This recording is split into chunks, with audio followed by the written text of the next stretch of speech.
Welcome to It's a Wrap. This is your go-to source for the latest and most significant news from around the world. In just a couple of minutes, we will bring you a concise and informative overview of the week's top stories. I am Zwelibanzi Mazibuko, and let's dive into today's headlines.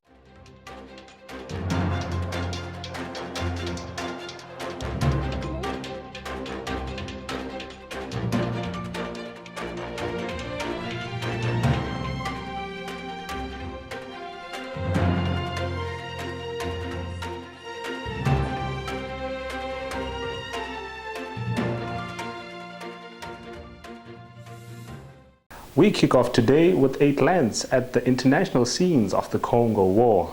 The growing hostilities in the Democratic Republic of Congo have once again brought attention to the security issue in the mineral-rich eastern portion of the African nation. Thousands of residents have been forced to abandon their homes in the unstable North Kivu province of the country during the past 2 weeks, taking what little they can with them. The conflict is between the M23 rebel group and the Congolese armed forces. Since January, hundreds of thousands have been displaced and dozens of people have died. Can you all be orderly? If there is a challenge, we'll just indicate how we're going to deal with the challenge. In other news, the Gauteng's townships of the future will replace shacks. This is what was said by the Premier in the State of the Province Address 2024. With this year's edition held at Nasrec, Johannesburg, Soweto, during his 2024 State of the Province Address, he noted that in order to enable young people to live in formal settlements, the government has begun the process of ensuring that the land has sewage, power and water. He adds that informal agreements have to be terminated. There are 700 informal settlements in our province. He says we cannot have that many of them.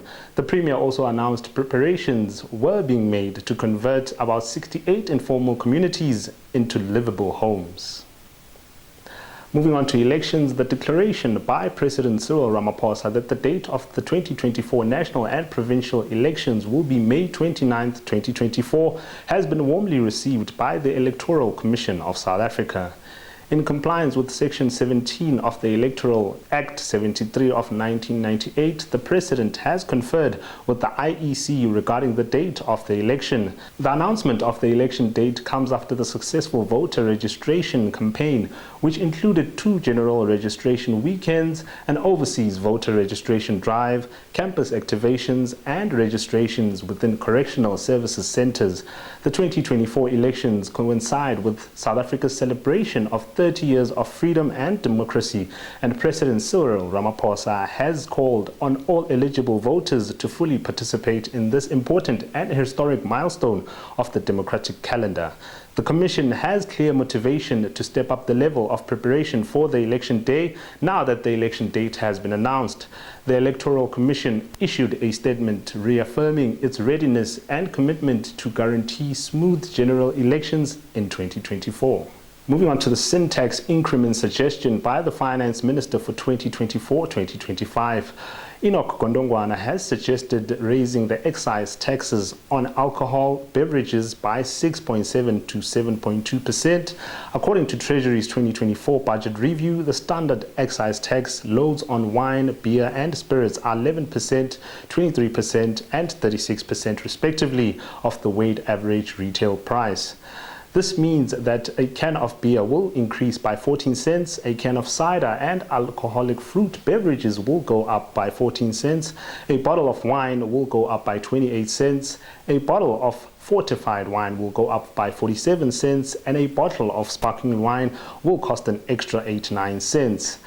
A bottle of spirits, including whiskey, gin or vodka, will increase by 5 rand 53 cents. Ukondongwana has noted that excise duties have increased more than inflation in the last few years, and this has resulted in a higher tax incidence.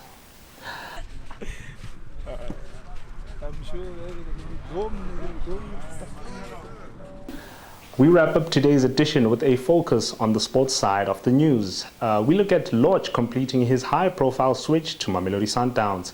Just before the deadline, Mamelodi Sundowns pulled off a big coup, gaining the high-profile acquisition of Tembinkosi Lorch from Orlando Pirates in a stunning turn of events for the PSL transfer season. After the transfer was finalized on Friday, the South African football scene was rocked and supporters of both teams had to come to terms with the unexpected fact that Lorch would be wearing the yellow and green of the Brazilians. The former Buccaneer talisman Lorch has joined Sundowns, the club announced on Saturday. The Tshwane Giants had the highly rated attacker on their wish list for a long time. Sundowns in a statement thanked Lorch for coming and concluded that celebrations are in order for the arrival of the former player of the season. I'd love to thank you for joining us today on It's a Wrap. Don't forget to like, subscribe and hit that notification bell to stay updated on the latest news. I am Zwelibanzi Mazibuko, and until next time, stay informed and stay on.